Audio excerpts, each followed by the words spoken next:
Bolton waved a copy of the UN Charter, a little booklet meant to symbolize the message that U.S. officials will hammer home during the year's largest gathering of world leaders, that global organizations and national sovereignty are incompatible.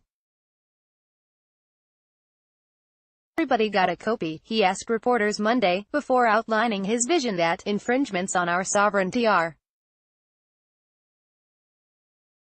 an infringement on the people themselves. Bolton and other officials were previewing a theme that Trump will strike Tuesday, when he is expected to use his second UN address to emphasize his administration's intent to distance itself from international groups and pacts the U.S. has previously embraced.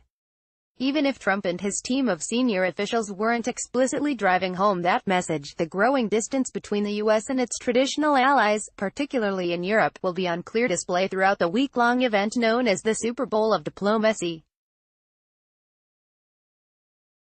It will be reflected in the diverging priorities world leaders emphasize, in the U.S. criticism of the UN and withdrawal from international agreements, and in the message that some leaders will send of their continuing belief in the very concept U.S. officials will push back on, the importance of international cooperation and institutions.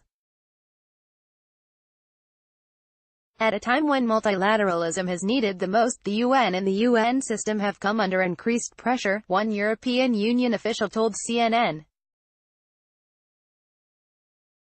The EU will therefore uphold, strengthen and reform the UN and the rules-based global order, and commit once again to multilateralism. That pledge stood in contrast to Monday's declaration of independence from U.S. Ambassador to the United Nations Nikki Haley, who told reporters that the United States is determined to obviously be involved in multilateral organizations where we see it, but not in the way that they're mandated on what the United States does or that infringes on the American people. Haley, speaking alongside Bolton, listed a few of the international agreements the U.S. has left since Trump took office.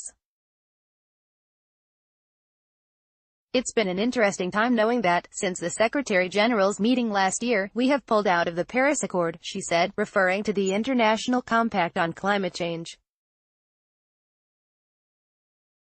We have pulled out of the Global Compact on Migration, she continued. We have pulled out of the Iran deal that eased sanctions on Tehran in exchange for curbs on its nuclear program, Haley said. Her list was far from complete. Since Trump took office, the U.S. has also cut funding for the UN agency that supports Palestinians, exited from the International Criminal Court and left the UN's Commission on Human Rights over its criticism of Israel's treatment of Palestinians. Trump has also pulled the U.S. out of the Trans-Pacific Partnership, has threatened to leave the World Trade Organization, and has criticized the G7, the North American Free Trade Agreement and the North Atlantic Treaty Organization. Trump supporters see the steps as necessary to ensure U.S. independence and get international partners to do more. The president often accuses these organizations of taking advantage of the U.S.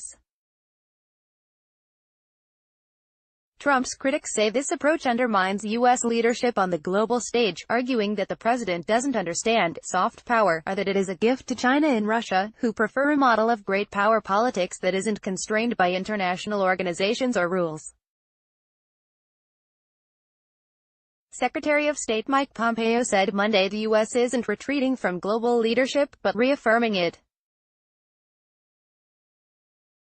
Americans expect the United States to assert bold leadership on the world stage that reflects our values, he said, and under President Trump, we are certainly leading from the front. Longtime foreign policy analysts say the changes in U.S. policy are coming at a time of unprecedented instability, uneasiness and uncertainty. Fred Kemp, the president of the nonpartisan think tank The Atlantic Council, wrote that in his many years of taking the global pulse around UN Week, where more than 120 leaders will gather, I've seldom seen or sensed such uneasiness or uncertainty.